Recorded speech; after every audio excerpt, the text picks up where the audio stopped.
हमारे साथ बात करने के लिए भारतीय जनता पार्टी दिल्ली के प्रदेश अध्यक्ष वीरेंद्र सचदेवा जी। सचदेवा जी, आम आदमी पार्टी अब तो जनमत संग्रह कराने जा रही है और उसके लिए बाकायदा 2600 मतदान केंद्रों पर वो जाएंगे और उनका कहना है कि अरविंद केजरीवाल को गिरफ्तार कर लिया जाएगा तो सरकार जेल से चलाएं या इस्तीफा दे दें। अब इससे बड़ी बेशर्मी क्या हो सकती है। और जिस वो रेफरेंडम की बात कर रहे हैं तो उन्हें सबसे पहले ये बताना चाहिए दिल्ली की जनता को कि जब हम शराब की दुकानें खोल रहे थे तब आपने जनमत संग्रह किया था। जब आप शराब नीति बदल रहे थे तब आपने जनमत संग्रह किया था। जब गली गली मंदिर मस्जिद गुरुद्वारे स्कूलों के पास ठेके खुल रहे थे तब आपने जनमत संग्रह किया था। जब युवाओं के हाथ में एक बोतल के साथ दूसरी बोतल फ्री दी थी तब जनमत संग्रह किया था। या यमुना की जो आज ये स्थिति है, माँ यमुना को इतना मैला कर दिया और उसमें जो करोड़ों रुपए का घोटाला आपने किया उसके लिए जनमत संग्रह किया था।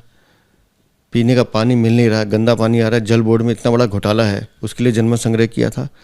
बेसिकली अपने गुनाहों की माफ़ी मांगने की बजाय केजरीवाल इसको एक इवेंट बनाना चाहते हैं।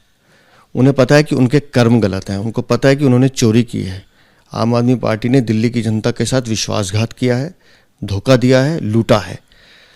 तो अब अपना चेहरा बचाने की एक आखिरी कवायद भर है। दिल्ली की जनता इनकी असलियत जान चुकी है। जब ये जाएंगे तो दिल्ली की जनता इनका जनमत संग्रह का कैसा जवाब देगी हम भी जानते हैं, दिल्ली की जनता भी जानती है। राघव चड्ढा कह रहे हैं कि चूंकि हमने अब तक जितने भी फैसले लिए जो भी काम किया बिना जनता से पूछे किया नहीं, तो इस बार भी हम बिना जनता से पूछे कोई काम नहीं करेंगे और अगर जेल जाते हैं तो इस्तीफा दें अरविंद केजरीवाल या नहीं दें, इसलिए हम जनमत संग्रह कराना चाहते हैं। राघव चड्ढा जो कह रहे हैं कि आपने सारे फैसले जनता से पूछ के किए थे, तो फिर सत्येंद्र जैन, मनीष सिसोदिया, संजय सिंह जेल में क्यों बंद हैं बताएं। फिर वो कहेंगे उनकी जमानत नहीं हो रही है, माननीय न्यायालय पर टिप्पणी करते हैं। आप लोगों ने दिल्ली की जनता को लूटा है, चोरी की है।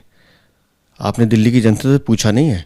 आज दिल्ली की जनता इस प्रदूषण में दम घुट रही है, आंखों में जलन है, लोग बीमार हैं। 10 साल आयु बच्चों की घट गई दिल्ली की। ये शिकागो की रिपोर्ट कहती है दिल्ली रहने लायक नहीं है। ये सुप्रीम कोर्ट कह रहे हैं, सुप्रीम कोर्ट लताड़ रहे हैं इनको कि विकास के कामों के लिए आप पैसा नहीं देते। किस जनता की बात कर रहे हैं आप? दिल्ली का केवल पॉलिटिकल स्टंट है। दिल्ली का दर्द दिल्ली वाले जानते हैं, ये वो लोग नहीं जानते जिन्होंने दिल्ली को लूटा है। ये तो आए, इन्होंने ठगा और ठगी की और फरार होने की फिरार में है। दिल्ली की जनता इनका बस्ता बांध के इनको घर भेजेगी। तो वो आरोप गलत है जिसमें वो लोग बार बार कह रहे हैं कि आप लोग अपनी एजेंसियों के इस्तेमाल करके सरकार को डिस्टर्ब करना चाहते हैं और उनको गिरफ्तार करना चाहते हैं। वो जिस एजेंसी की बात कर रहे हैं, अगर आपने चोरी नहीं की होती, अगर आपने शराब नीति में घोटाला नहीं किया होता तो माननीय न्यायालय पहले दिन छोड़ देते।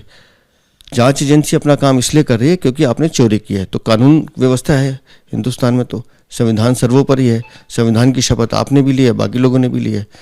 तो कानून अपनी व्यवस्था के हिसाब से काम कर रहा है। जब आप जांच एजेंसी पे उंगली उठाते हैं तो इसका मतलब आप ये साबित करना चाहते हैं कि हम चोरी भी करेंगे और आप हमें कुछ कहें भी नहीं, तो देश तो ऐसा नहीं चलेगा। धन्यवाद आपसे बात करने के लिए। वीरेंद्र सचदेवा जी थे जो साफ तौर पर कह रहे हैं कि केवल पॉलिटिकल स्टंट है।